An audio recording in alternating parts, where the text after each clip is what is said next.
Dobar dan i dobrodošli u još jedan striptiz emisiju o stripu. Ovdje kak se zove, sam ja Goran i ja ću vam pričati o svojem iskustvu iz kina. Gledao sam zapravo jedan jako zanimljiv film, Prometheus, i oko njega je bilo puno graje. Dobro, mogu ja završiti što sam počeo? Ok, Prometheus, ona ga nije gledala, ja jesam. Ni nećeš dok ne dobijemo DVD izdanje. O čemu se radi? To je Ridley Scottov SF nastavak, to jest prequel od Aliena. Hans Rudi Giger je opet radio sve dizajnove, tako da poslije ćemo ponovo to spomenuti. I film se radi o putovanju ljudske vrste svemirom kako bi otkrili od kuda smo mi zapravo došli.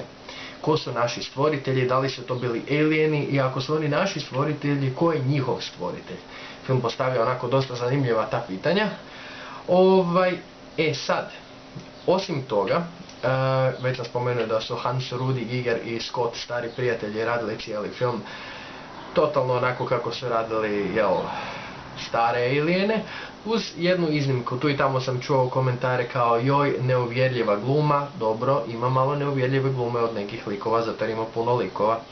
Joj, neuvjerljiv skript, zato jer onako određeni ljudi u filmu koji su znanstvenici se uopće ne ponašaju kao znanstvenici i istraživači. Joj, previše pitanja, premalo odgovore i tako dalje. No, sve u svemu, meni se film jako svidio, zato jer je jako lijep. Ima zanimljivu radnju, osim toga ja sam veliki fan Aliena i Scottovih filmova i recimo Gigerovih radova u jednoj manjoj maniri. Sve u svemu mislim da se isplati pogledati i da pače u kinu, zbog toga što to kad se vidi na velikom ekranu, sva ljepota tih kreacija, wow. A isto tako čuo sam za sve vas fanatike filma da izlazi posebno DVD izdanje sa dodatnih 30 minuta filma koje je Scott izbacio iz ovog filma, ali bit će dostupni na DVD i vjerovatno Blu-ray izdanje. Normalno da vas upozorim, nema toliko krvavih scena kao što bi čovjek mislio, kao što smo se naviknuli kroz kinematografiju danas, ali ima onako, fini fond toga. Kao da čovjek može razmisliti Scotta i Gigera koji razgovaraju. So, you crazy German, what are you gonna do for this thing? Well, I was thinking about, a huge phallic symbol on the wall, and inside the room there will be entire squid that looks like a vagina.